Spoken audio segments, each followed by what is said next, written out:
We are officially live. Hello, hello, Hello, how are everyone. you? I'm great, Michael Kitces. How are you? I'm doing well, Diana. This is cool. Like we're broadcasting out to the world. Yay, social. Yay, social, yay, technology. Right now, we should be live streaming across LinkedIn, across X, formerly known as Twitter, and across YouTube. Is it? So I just can't let go of calling it Twitter. It's bad. It's just hard to say X. It just doesn't feel natural. So it doesn't. It the doesn't roll platform, off the tongue as well. the platform formerly known as Twitter. Yes. If you are here, then please feel free to hit the like button, leave any comments that you might have. And we have a couple of things we're going to kick off with really quickly. This is a 10-minute interview. Michael Kitces is busy. So is everybody else. So we want to make it short and sweet. All right, first things first, Kitces doesn't really need an introduction, but he is the founder of the Kitces.com publication, which is a rich source of industry information and education. And he's also the co-founder of XY Planning Network and Advice Pay. And as I promoted in this event, he's the chief financial planning nerd. He's also an upcoming speaker at the Advise AI conference, being hosted by Financial Planning Magazine. This is the conference you have to be at to catch up on all things AI. And that's happening October 9th through the 10th in Las Vegas. At the end of this interview, I'll share a couple of discount codes that you all can use if you're interested in registering for the event. Awesome. Okay, Michael, thank you Yes, for your time. my pleasure.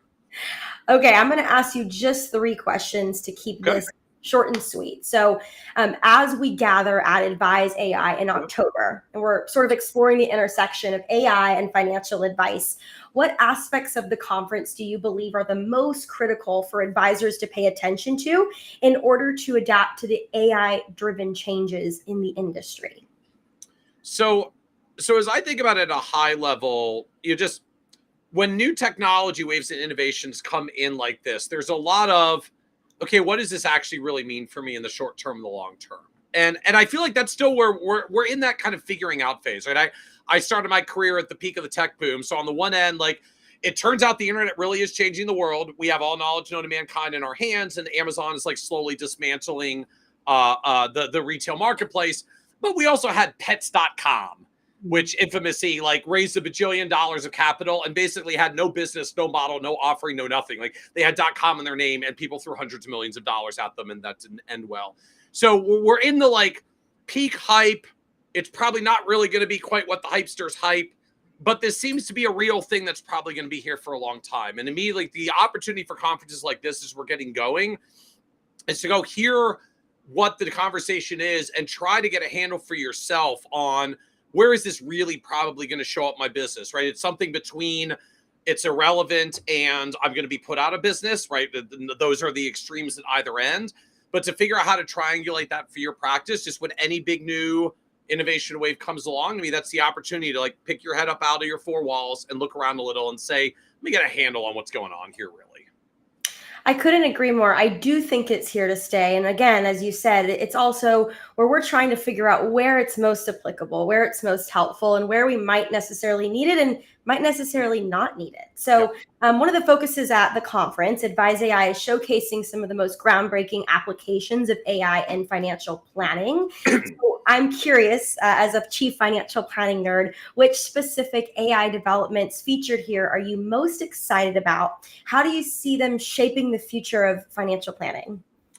I think to me, the most straightforward one that's out there and just like we're seeing the real use case, we're seeing it gain momentum, is using AI for meeting notes, right? So we have kind of some kind of generic platforms out there, like what's built into Zoom or Fathom or Otter, or a few of those. We're getting now some industry specific ones cropping up: Jump, FinMate. I'm gonna insult companies I forget, Zox, a number of others, where we get this opportunity to just talk in the meeting and notes automatically appear in the CRM system. And there's even like a post-meeting email already drafted for my client ready to go. I'm probably not going to hit send. I want to edit that to my voice a little bit. But, most of us spend upwards of an hour of prep and follow-up for every hour that we spend in meeting with clients. And even if this doesn't make prep and follow-up disappear. In fact, I would encourage it really won't in any foreseeable future, because I always want to put my name and my context, my voice into my client correspondence. But if it takes 30 minutes of meeting follow-up and consistently turns into 5 to 10 minutes of meeting follow-up times many meetings a week times 52 weeks a year, this is like a massive change in my efficiency and productivity. So I'm particularly excited about meeting notes, relative to all this discussion of like AI is going to change the world with an intelligent assistant that moves with us everywhere. I'm like, cool, we'll see if we live like the Jetsons in the future. But this just really cuts down how much time I have to record notes for compliance, and I get more accurate, better notes, and my post-meeting follow-up emails prepped. Like, that's useful to me today, now, immediately. And to me, I like a lot of the opportunity for events like this isn't just I'll call it the future speak stuff, right? Let's get a sense of where all this stuff is going over the next 10 and 20 years. But it's more about like walking the exhibit hall and just seeing like who's made what that I might actually be able to use today for just simple, straightforward use cases that are relevant. Like, it's kind of tiring to type follow-up emails, and I don't really like doing my compliance notes, even though I have to. Please make this easier for me. And a number of platforms now have done that.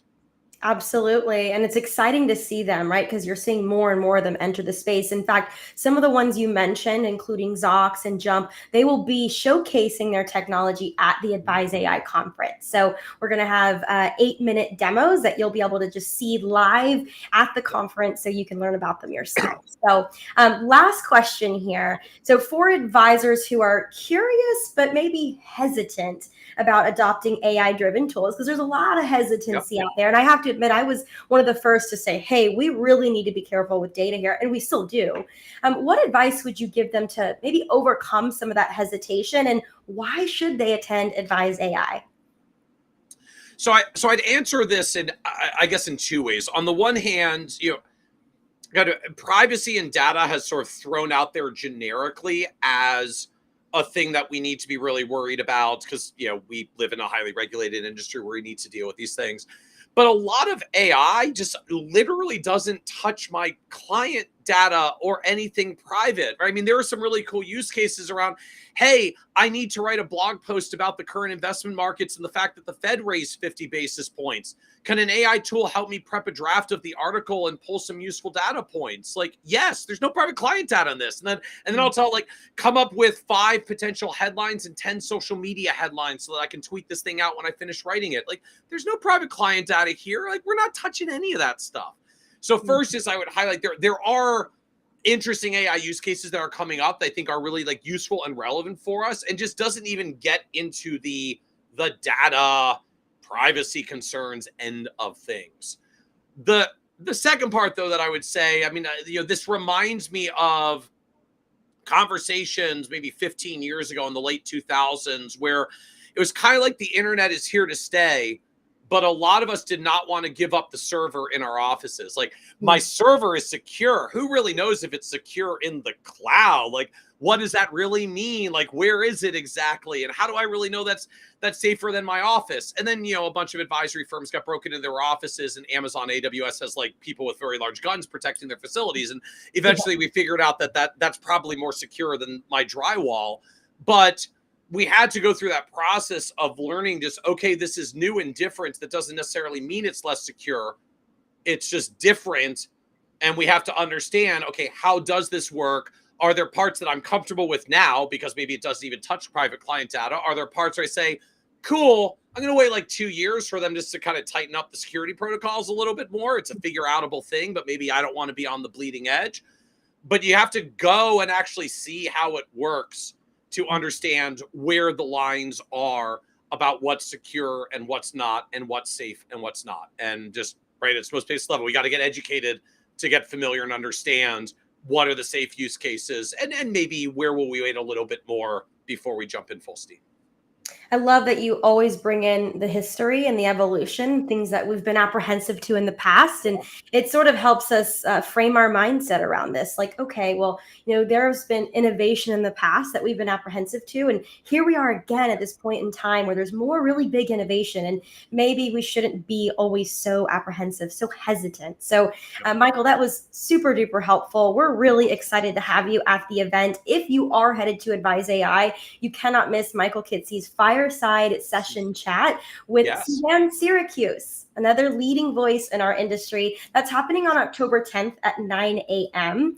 And if you're curious about learning more about the event, I'm actually going to drop a link here in the chat. Now, if you're on YouTube, for example, I don't believe you'll see the link, but you should be able to see it on LinkedIn. So I just dropped a link in the chat. You can click that link, learn more about the event, and I promise a special discount code. So I'm going to give that to you as well. All right. I'm going to copy that into the chat. Michael, any last comments or thoughts about Advise AI and the conference and AI in general?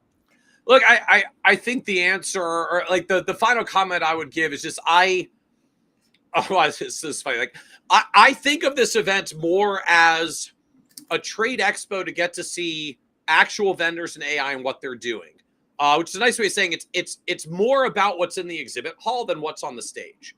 Now that I say that like humorously because I'm on the stage for this event. It's like I appreciate if you want to come and hear me talk a little bit about how I see some of this playing out. But if you want to get a sense of what's going on with AI tools and what's emerging, conferences like this to me get so helpful and appealing because you can just walk to one place and see all the things. They're all right there. Makes which is a very efficient way if you want to get a handle on what's going on, because the conference organizers are trying to put anyone that does anything with anything about AI that has AI somewhere affiliated with it. They're trying to get them there for all of us as advisors. So efficient use of time to walk the exhibit hall. And if you wish, you can hang out with some sessions as well. Couldn't agree more. My fiance is an advisor, and I just gave him one of my free passes. I've got 4 left if you're an advisor and you're interested. And I did just put the link in the chat as well as the codes. If you're an interested sponsor, also send me a message. If you attended today, I've got a special discount for you as well. Michael Kitces, thank you so very much for your time today. I can't wait to see you in Vegas.